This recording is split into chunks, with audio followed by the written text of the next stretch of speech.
You think you're raising a strong kid, but constant criticism might be quietly breaking them from the inside. Let's talk about something almost every child has faced: criticism from their parents.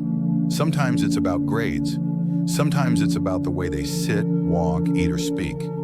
Parents might say things like, "Why can't you be more like your brother?" Or, "You always mess things up." They don't mean to harm. Most of them believe they're pushing their child to do better.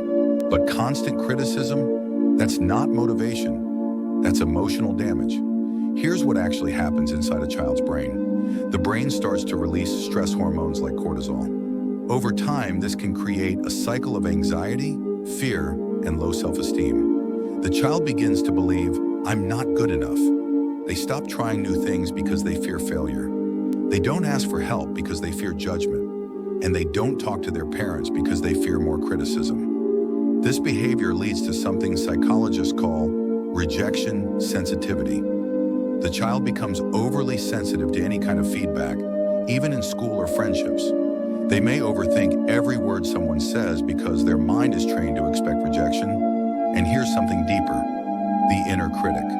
That voice in your head that always says, "You're not smart enough," or "You'll never make it." That voice is often born from a parent's constant disapproval. Over time, the parent's voice becomes the child's inner voice. But it doesn't stop there.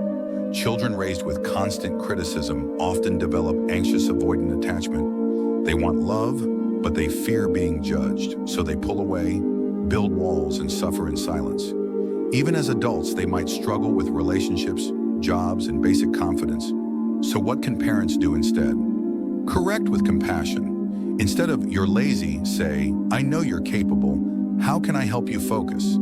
Praise effort, not just results. Even if the grade isn't perfect, celebrate the hard work. Give space to fail.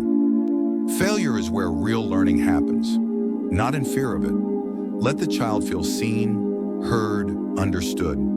That's how confidence grows. And if you're someone who grew up with constant criticism, remember, you can reparent yourself.